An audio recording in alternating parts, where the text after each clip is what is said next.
Good morning, and welcome to today's Friends Life Care Wellness webinar, The 7 Keys to Intimacy, presented by Dr. Judith Coche.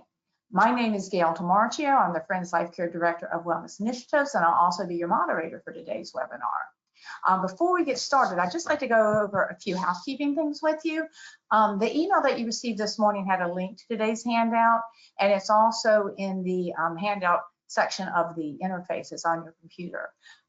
You should see something, excuse me, you should see something like the screenshot that shows an example of the attendee interface. It should be in the upper right-hand corner of your screen. And you're listening in using your computer or tablet speaker system by default. If you're having any problem hearing it, just please check your speakers, make sure they're turned all the way up if it sounds too low to you.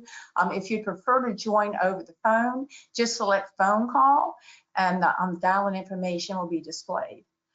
Dr. Coche is going to take questions during the webinar today. So if you have a question at any time, you can just type it into the question box and then just hit enter, and she will answer your question. If not immediately, she'll answer at some point during the webinar. She's looking forward to your questions and interacting with you today. Okay, so now I'd like to introduce our speaker, Dr. Judith Coche. She's an expert on successful intimate communications. So she thinks of herself as an interpersonal architect. She helps people redesign the space between them so that their relationships work better. So after completing her bachelor's degree in sociology at Colby College and her master's in child psychology at Temple University, Dr. Coche finished her academic training with a PhD in human development from Bryn Mawr College. And then she went on to become a clinical supervisor in marriage and family psychotherapy, group psychotherapy, and individual psychotherapy.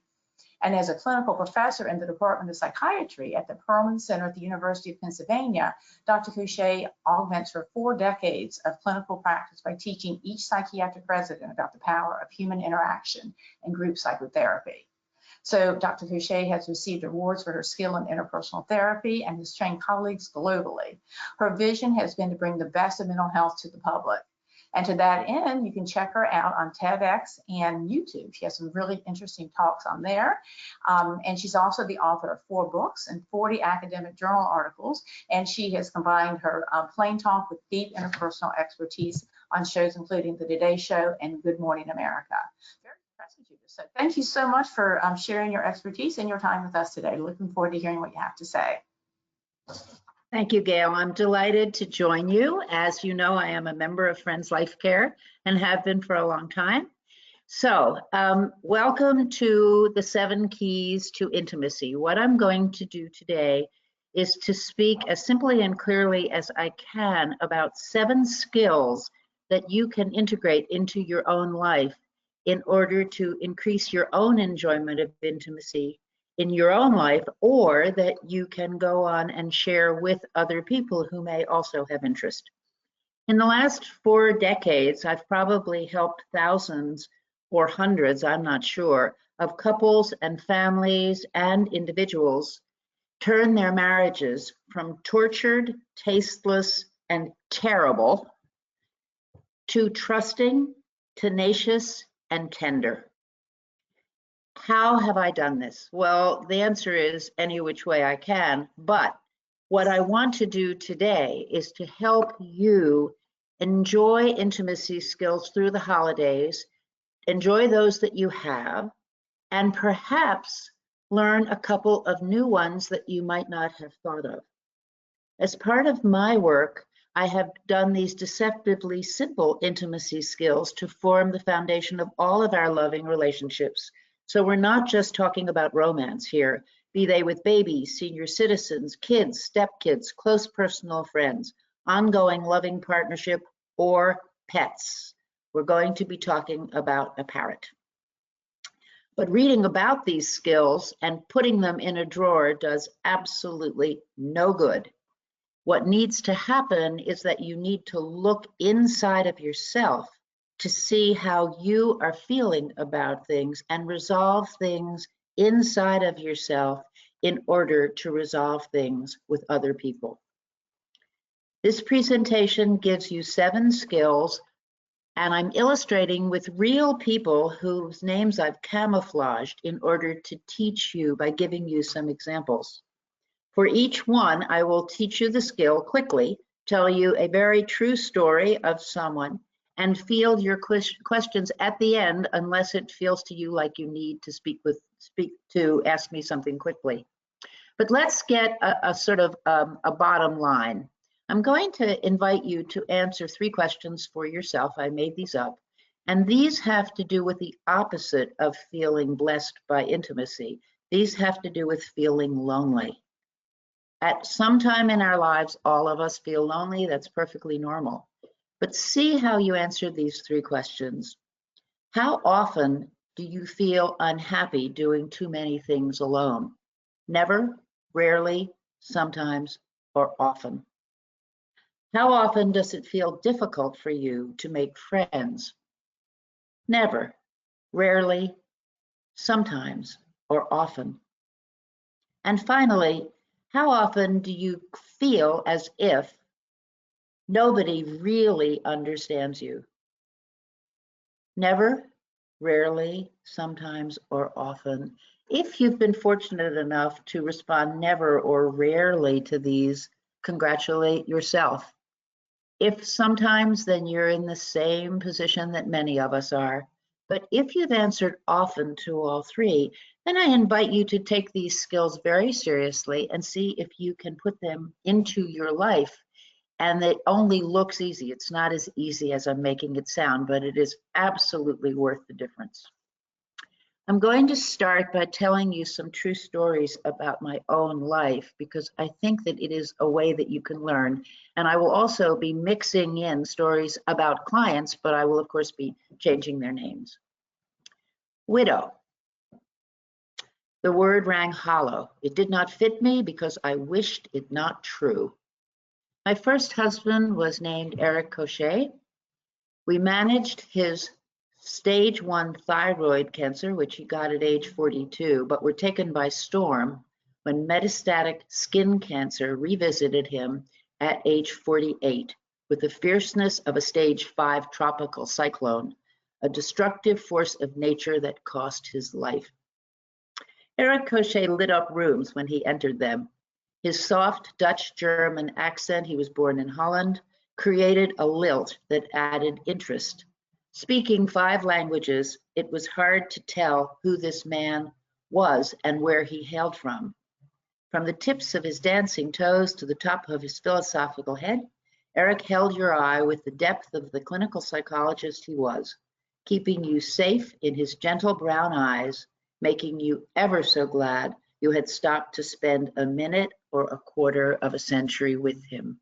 And if you are hearing that we were intimate, you are hearing correctly. Notice the gentleness with which I describe him. Envisioning life without Eric was as unthinkable as walking naked in winter.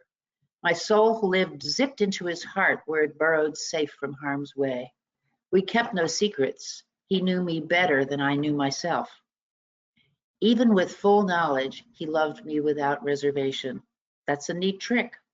Without him, it felt like I could only feel incomplete. So when I talk about intimacy, I want you all to understand that intimacy can be a very, very, very tough situation. That's why I'm using myself as an example. Widow.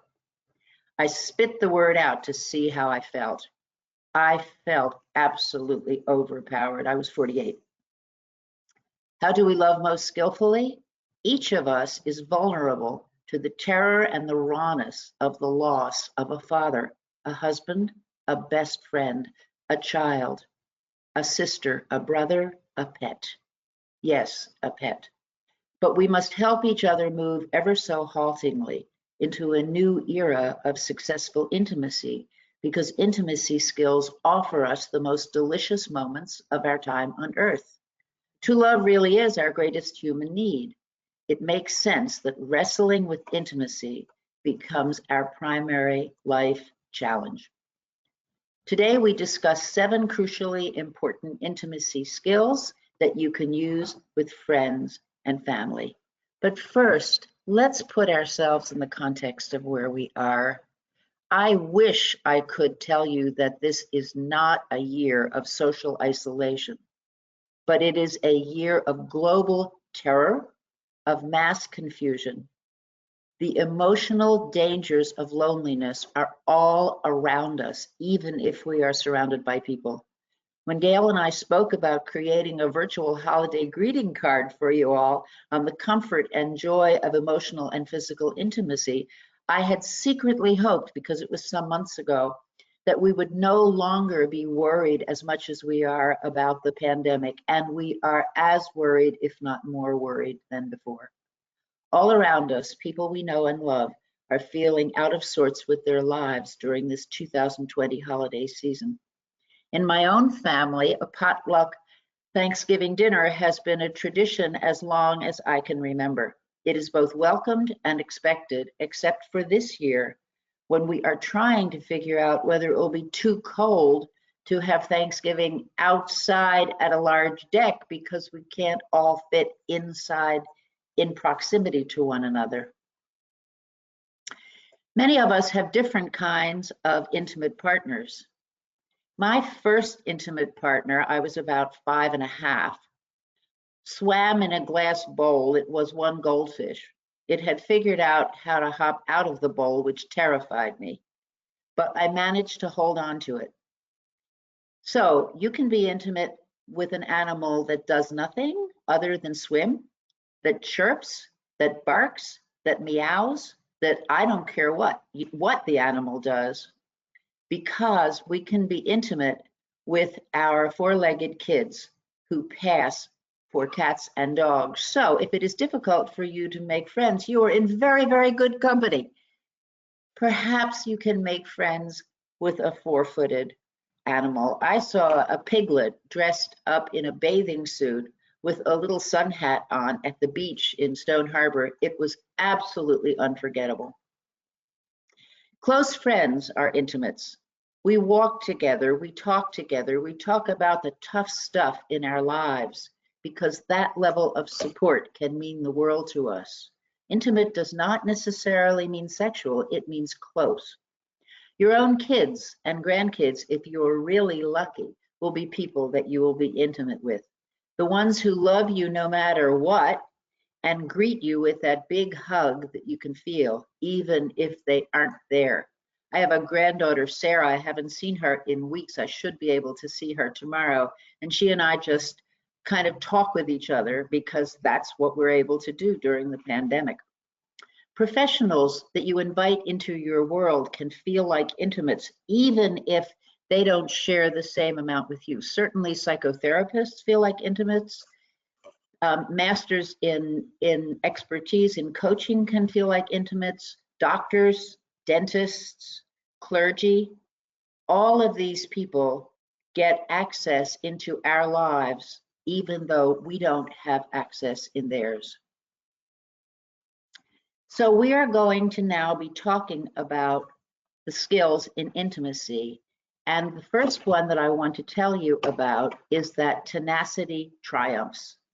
Skill makes love unending. Study skillful loving and become skillful at it. Learn the skills needed to make love unending by honoring your need to love as you slowly refine and develop intimacy skills each day of your life.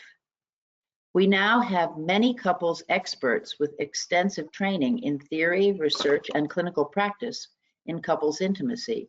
But the first expert was in 2nd century BC and was a philosopher named Ovid.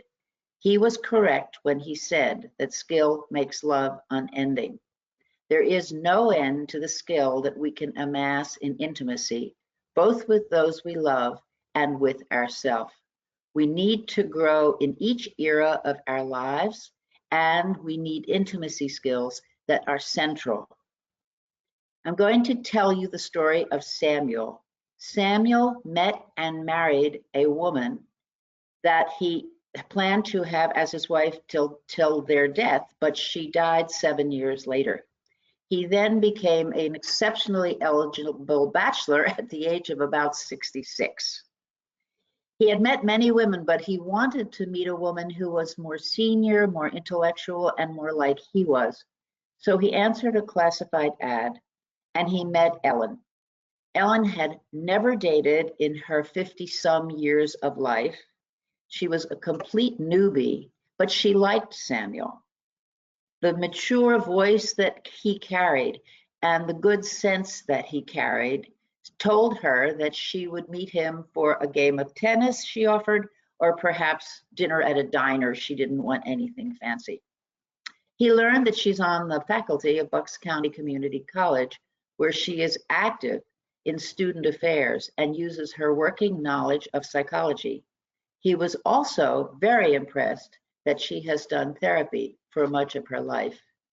What then happened is that these two ended up being engaged. They are currently engaged. He is now buying her a black dress that she has never owned before to wear with her heels. They will plan on getting married probably before his 80th birthday, but you know, why rush it? So you're seeing a skill on the screen that says that the first skill is know yourself, and that's Ovid from 2nd century BC. You cannot be more intimate with anyone than yourself. Intimacy grows from the inside out. We can neither buy nor sell intimacy. It comes from within each person who needs to connect deeply for survival and selects others who feel like a match. The example that I want to give you is that a young academic psychologist met a young male Dutch psychologist who was visiting on scholarship in the United States. They fell deeply in love, but he was called back to his home country to complete his PhD, leaving the couple separated. As he left, he said, "I will be back for you." But she found that hard to believe, since he was smart and handsome and successful and spoke many languages and would be attractive to many people. She nearly got engaged to a different man, but she could not forget the young and debonair psychologist. After 3 years of visiting back and forth, the young man told the woman he loved that he wanted her to visit Europe to see if she could live somewhere else in the world while he was finishing his PhD. Then he said he knew he loved her so much that he would move to her country if that seemed best. He would learn to speak her language if he needed to let her go. "I know myself," he said wisely, "this is what matters the most. We must be and must remain intimate partners.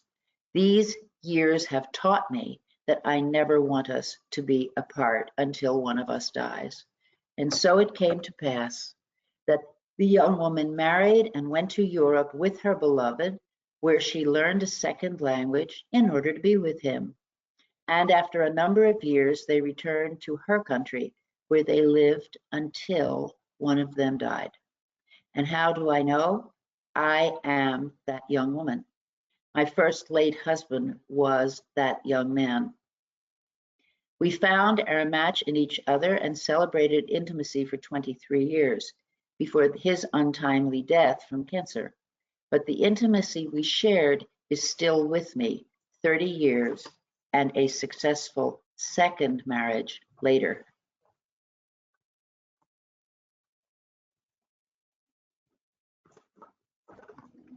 Okay, can we have the second skill?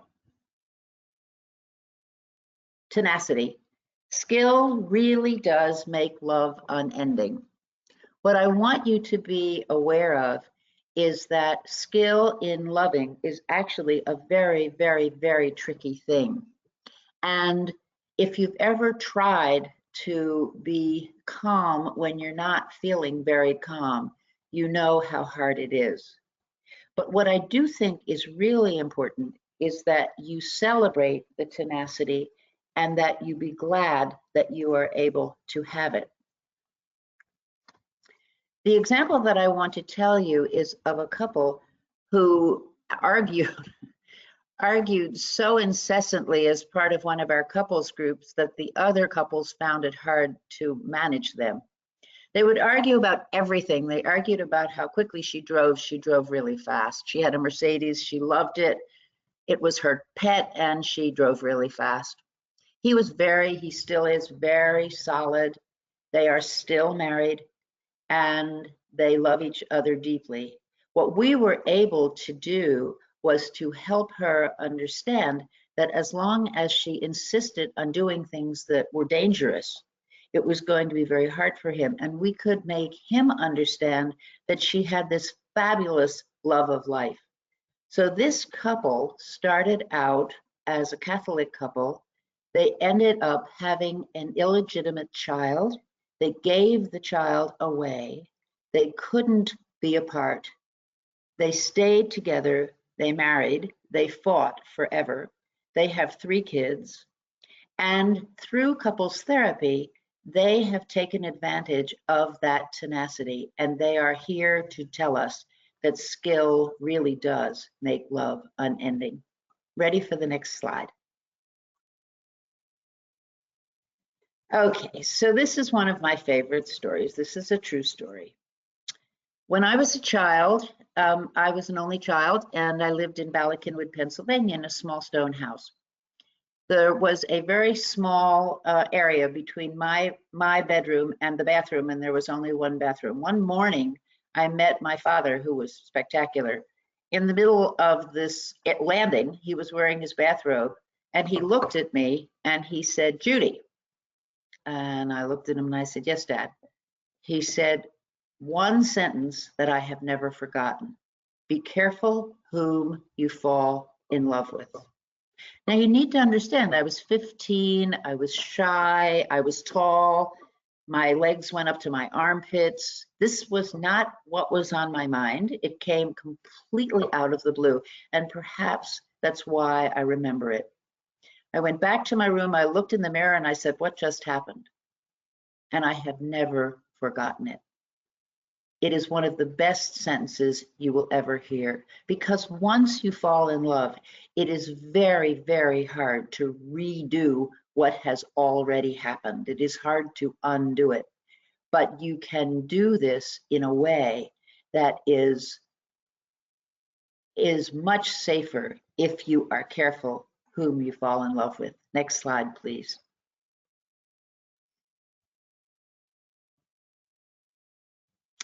So intimacy should be delightful. It can be very close. It can be very exciting. It can be very gentle.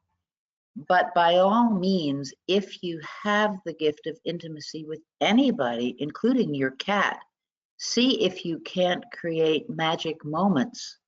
Do it on purpose. What does your cat love? What do my 2 Portuguese water dogs love other than snacks? How can I create magic moments, not only with my husband, John, and with my children and grandchildren and my friends, but with my dogs to sustain our period of mutual delight? What is there that I can do that would make this level of interchange fabulous? Take that question and ask yourself right now, whom are you intimate with? Whom do you enjoy? Is there anything you can do today to do something delightful for them? And if so, what might that be? It doesn't need to be very big. Would you take the 10 or 15 or 20 minutes to see if you can plan it, to embrace the positivity between you and celebrate it by sharing something like that with them? Create these magic moments to sustain periods of delight. And what you are doing, according to learning theory and psychology, is that you are teaching both of you that you can sustain these levels of delight. Next slide, please.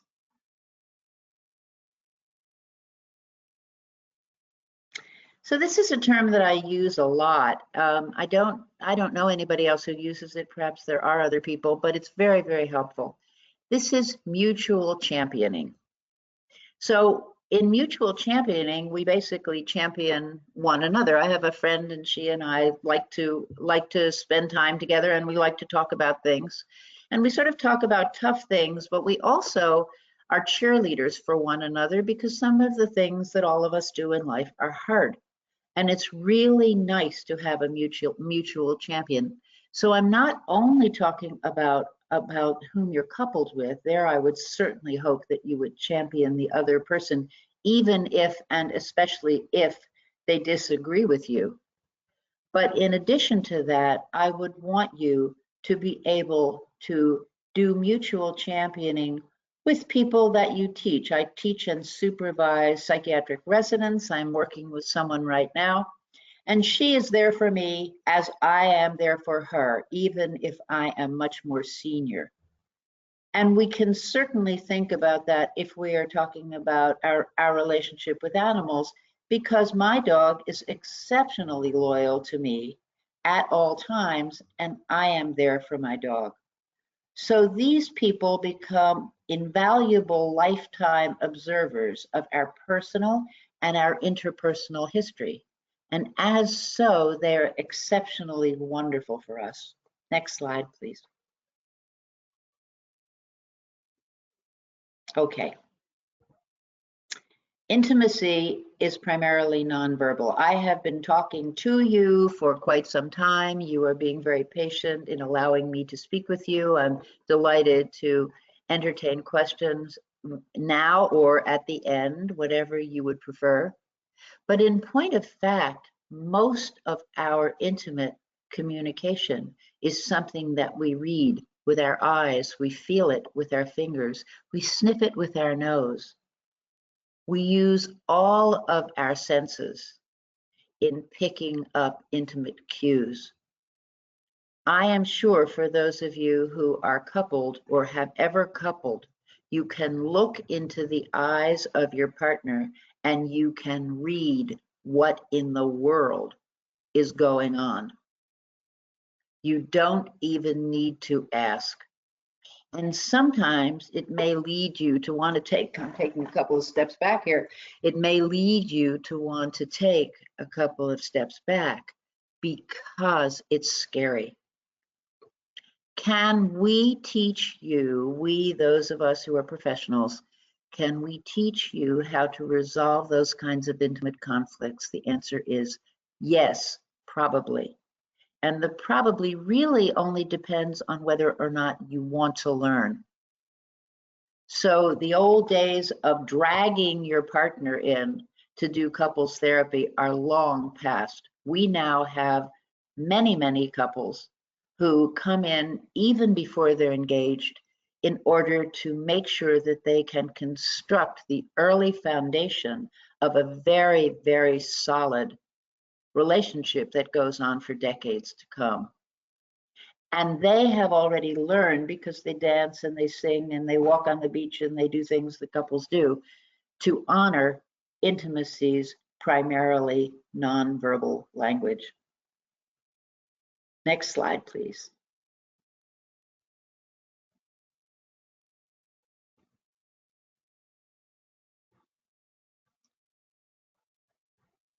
Do we have another slide?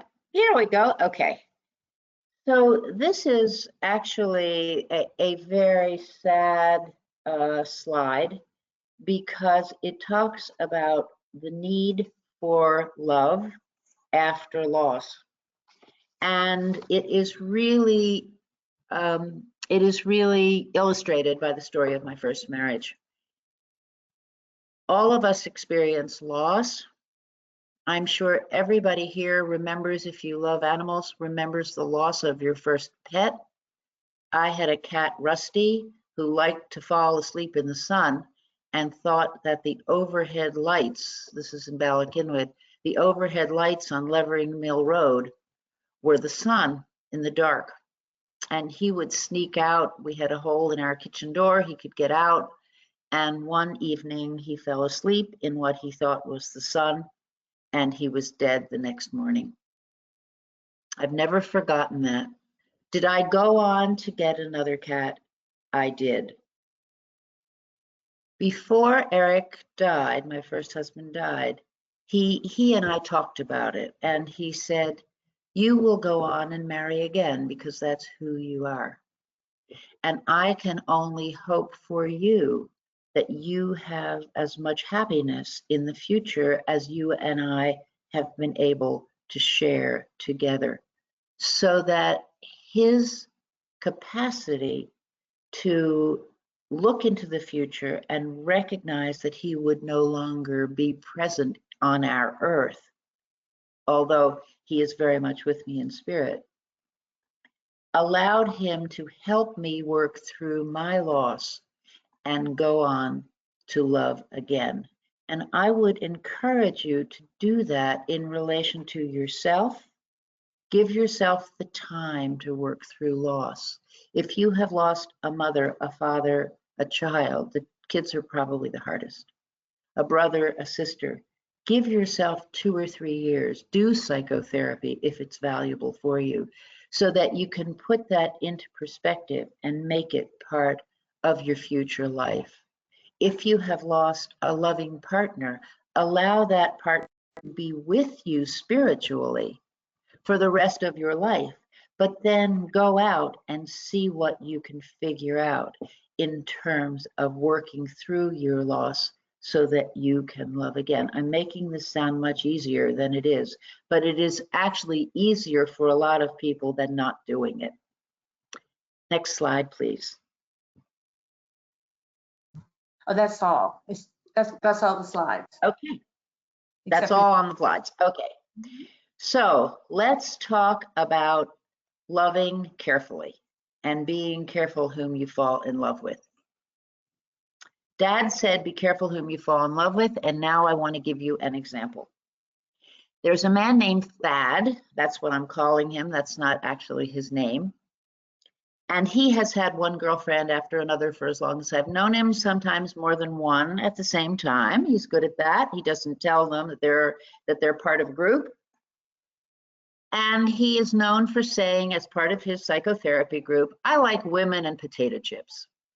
That's what he says. His group teases him and asks him whether he wants the women to be crispy or the potato chips to be loyal. But Tad is nobody's fool. After not one but 2 divorces, he used therapy to keep himself aware that he needed to be more careful whom he fell in love with the next time, because he was already supporting 2 ex-wives and it was getting to be too expensive.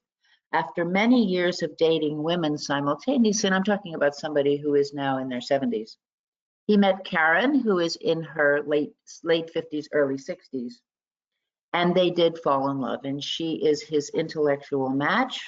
She understands that he has had a roving eye, he no longer does, and he now has understood that by being careful whom he fell in love with, he has been able to really do a better job of what he is doing.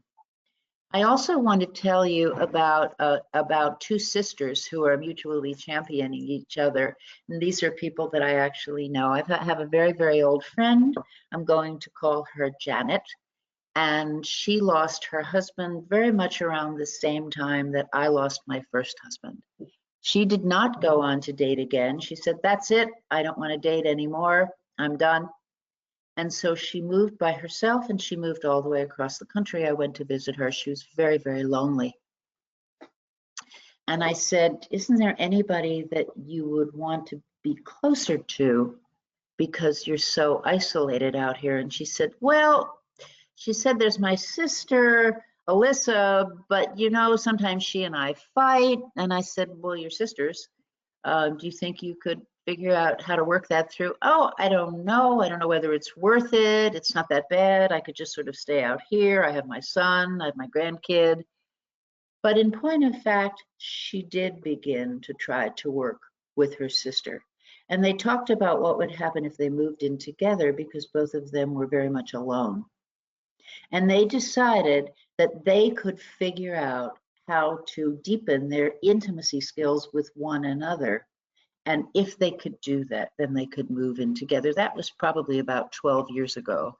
They have now been living together for that long a period of time. They have learned a tremendous amount about how to give to one another, and people are just delighted for them.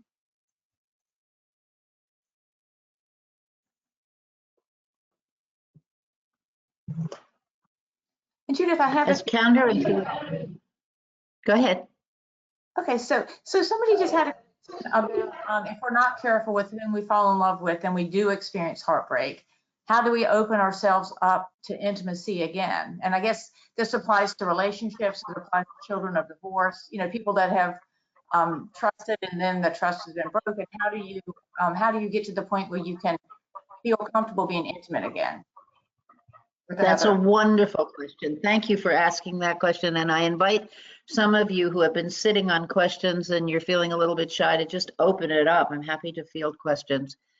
The answer is slowly and carefully, and by looking at yourself.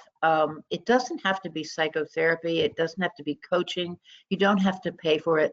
You do need a way to look at yourself in the mirror. You need to be able to work through what is tough and painful for you before you are ready to commit again. So for example, in my situation, I promised myself that I would not remarry for 3 years and that I would not date for over a year, because I knew I needed some time just to figure out what in the world I was about and how I was moving forward and how I was going to be a single parent and all of that. What then happened was that I married John 3 years and 10 days after Eric died. And I know that Eric would have been pleased that that was happening. So in this particular case, there are ways to be very careful about that. Does that answer it for you, or do you want to ask another question? Oh, no, I think that's a good answer. And I think it's great that you gave yourself that time, to heal before you moved into the next relationship, because I do think sometimes that's a problem. People feel uncomfortable being alone, so they jump into another relationship before they've healed the previous one. So I think it's great that's a great example that you Yes, we used to, and I'm going to give you another example because I love it. One of the men who has been in the practice for a long time lost his wife to an illness, and he became what we would think of as a very eligible bachelor. He lived in the suburbs in a big house, so he didn't live in the city and he wasn't in a dating mode. And what he found was what we then called the casserole brigade. So you can guess what the casserole brigade was. The casserole brigade was that one single woman in the neighborhood after another kind of let him know that she would be only too happy to bring over a casserole.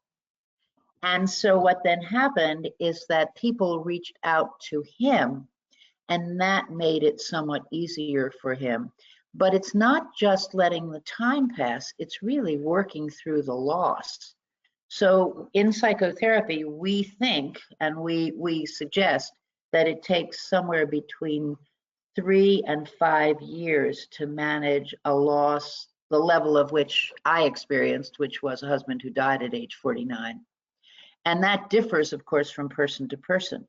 But that does not mean that you can't move beyond. You absolutely can move beyond. Thank you. That's a very good answer. We have a few other questions. Would you like those now, or do you want to? Sure. No, I'm happy for them. Okay. So going back to the very first key, how do we work on developing intimacy within ourselves? Good. That's a wonderful question. So the reason that I like to say that you can break intimacy apart into me, see, which is of course nobody's definition except for me, is that it is impossible to be more intimate with anyone else than you are with yourself. Think about it. You can certainly be more romantic, you can be more sexual, you can be more flirtatious, you can be more connecting, you can be more motherly, et cetera, but you can't be more intimate, because intimacy comes from knowing yourself. Intimacy is not turning on candlelight. I mean, you can turn on candlelight, that's lovely, but that's not the intimate part.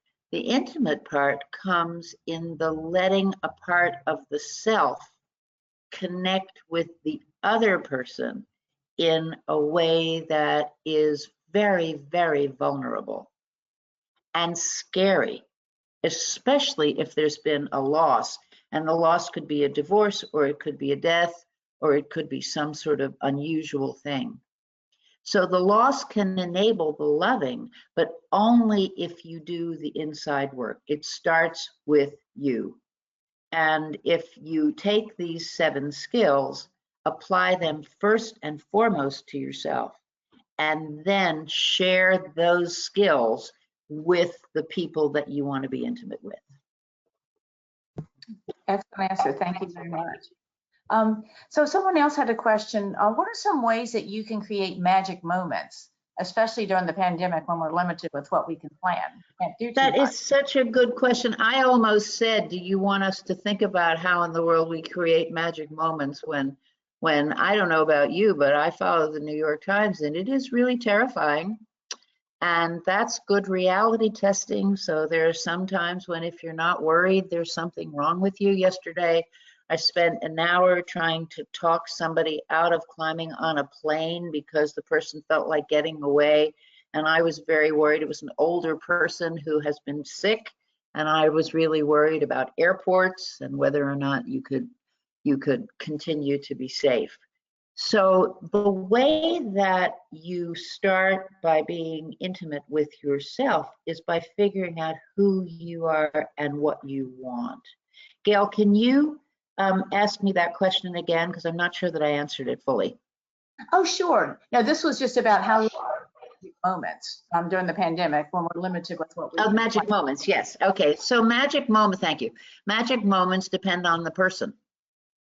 So what is magic for you, if it is also magic for the other person, then if you put it together, it's great. If one of you loves candlelight and the other one thinks it's really silly and boring, then you can still enjoy it together as long as the person who thinks it's boring wants you to be happy and knows that you will do a trade. So part of a successful adult relationship is, and this is a question that people ask me all the time, how often should I get my way in a relationship? And many people say, well, as often as you possibly can, but that's not the answer. Because if you try to get your way as often as you possibly can, and you're good at it, you do that at the expense of the other person's generosity of spirit. So generosity of spirit is what I call reaching out and making sure that someone else is happy because you want them to be happy, even though they may ask you to eat liver and you don't like to eat liver. If we take that into account, then we can always figure out how to make another person happy because we operate in terms of their magic moments as often as they operate in terms of our magic moments, and then we share the ones that we do in common. My husband and I both enjoy a hot tub. We have a hot tub at the beach, so we will climb in there together. If he liked one and I didn't, I would still go in because it's fun, not as much for me as for him. And he would then do something that I enjoy, and it would feel over the 20 XYZ years, it would feel like we have shared that equally. We've got about the same percentages.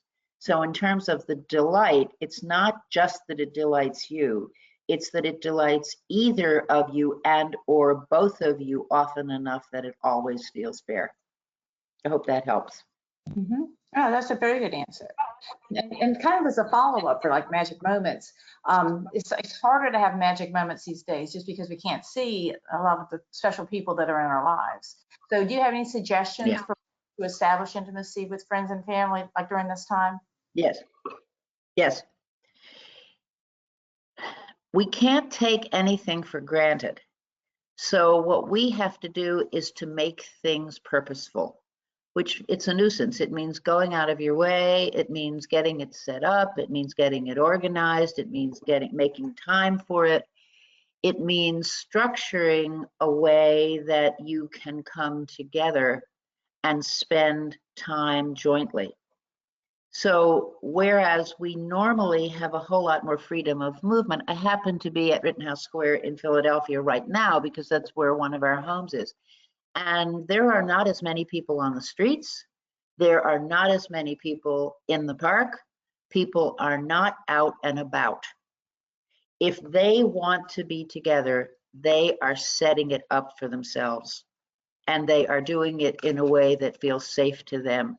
Had a long discussion yesterday with a couple, and one of them is exceptionally careful, just a little bit fearful of a lot of things and exceptionally careful. And the other one wants to take this person away to a second home, which would involve a lot of travel and a boat ride and all kinds of things that sound terrifying to the other person.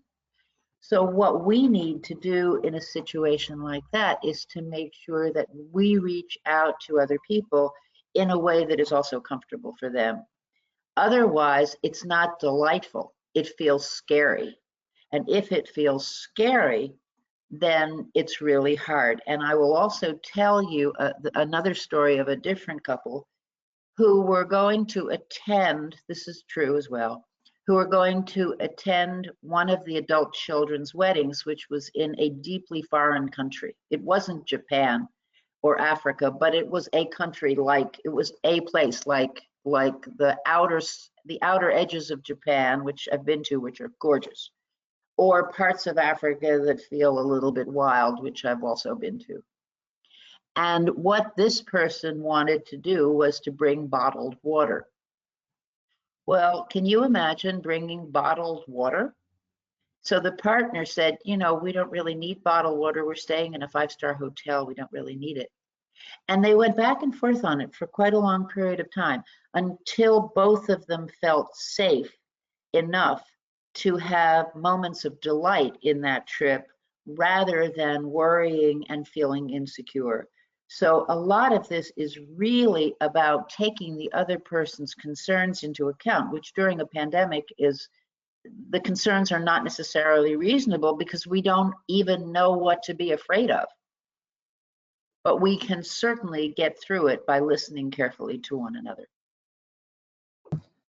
No, that's great advice. And it seems like a lot of what you're saying is about being compassionate toward the other person and what they need. And part of loving them is making sure that they're happy and using some negotiation skills too, as far as. Well, yes, the negotiation skills are really important. Let me just talk a little bit about those, Gail. Thank you for mentioning that. We use the Harvard B-Skill book to teach people negotiation skills. They're not that hard, and we have workshops on them. We also have workshops on the 4 skills in coupled communication. And these are not necessarily intimacy skills per se, but if we learn how to communicate with one another and how to negotiate fairly with one another, then we allow ourselves to become more intimate. So as I have said, the amount of time that you want to get your way in an intimate couple or with your sister, but not with your cat, is 50% of the time that you disagree. You don't want to get your way more than that because you will be doing it at loss to yourself because that person is not necessarily going to be plotting against you. But I promise you that if they're smart, and I'm assuming that you've chosen someone as smart as you are, they are going to be keeping track of how often you manage to maneuver them to get your way, and it won't feel fair. So in order to keep everything fair, we use those negotiation skills and we take them very seriously, and we don't want to out-negotiate the other person. Now, I think that's wonderful advice, and it's just so kind, and it makes a difference. And if you were saying about the nonverbal, it really does make a difference. People can tell, your partner can tell when you're pulling away or when you're feeling resentful. And if someone feels like they never get their own way, they definitely feel resentful and have a tendency to not feel as close to the relationship. I know one thing I like to tell people is kind of like every word you say in your relationship brings you closer together or further apart. So really choose your words carefully as to what you say, because every word has meaning and carries a lot of meaning and can really impact the relationship. That's lovely. I'm really glad you said that. Let's extend that to nonverbal. So you can all see my face, and right now you're going to see me communicate to you without saying anything, because this is the way a whole lot of coupling goes. So right now I'm leaning in and I'm conveying to you that I'm eager to communicate with you. I can't see any of you, otherwise I would wish that you would be leaning in too.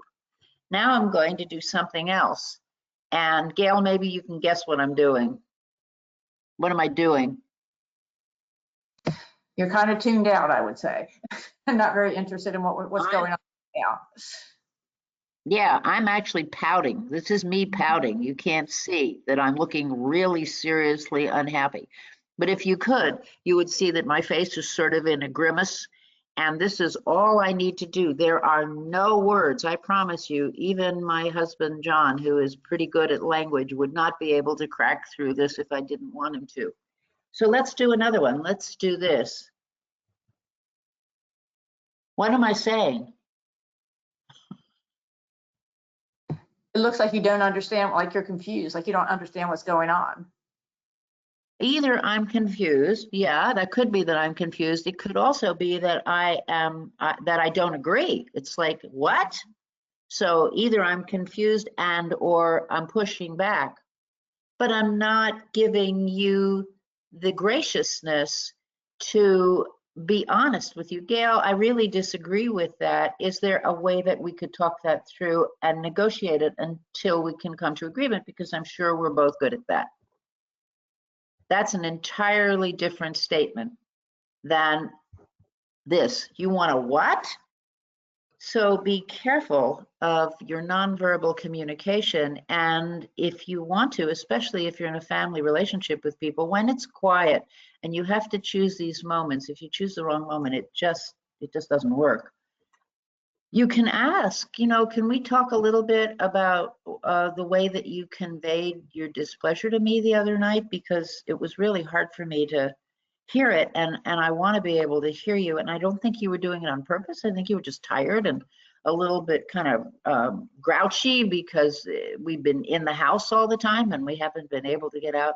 So it's that level of talk that is actually really calm and adult, that replaces yelling, screaming, fighting, banging doors. None of this is necessary in an intimate relationship. Let me repeat, none of this is necessary in an intimate relationship, and all of it is considered abusive. So we didn't really talk about abuse, and we're going to run out of time, but what I want you to be aware of is that there are some wonderful books on emotional abuse.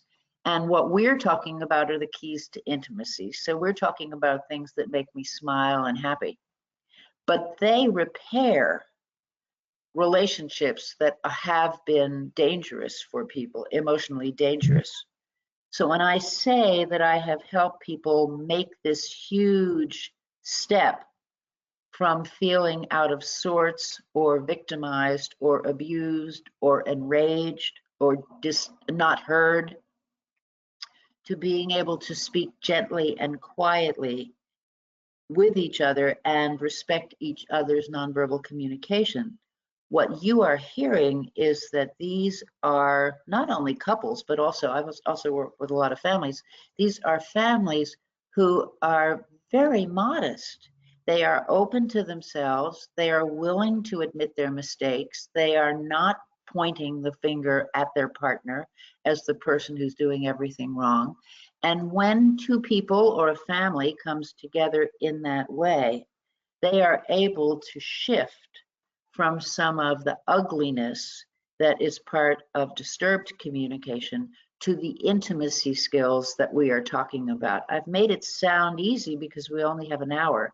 I promise you it is worth every minute and every dollar of your time in order to make those repairs, because as Gail very well knows, because Friends Life Care treats all kinds of ailments, emotional abuse is very dangerous for people's health. We haven't talked about that, but the intimacy skills are a happy greeting card way to say, by all means, learn these. And the flip side is, in order to repair what doesn't work. Thank you, Dr. Coche. You're absolutely right. It's like skills can be learned, and it's really important that people take the time, if their relationships are important to them, to build those. And if people want to learn more about intimacy, you mentioned some books on abuse. Are there any books on intimacy that you would recommend? Yes, I mean there are many books on intimacy, and I didn't happen to have one in mind, but there are. If you go to Amazon, everybody goes to Amazon. If you go to Amazon, you will find a ton of books. If you go to Goodreads, I don't know whether you're familiar with the website, but if you go to Goodreads and you type in intimacy, you are going to get a whole list of books that are very useful. And what I would rather do than give you the name of a book is for you to explore some of this on your own.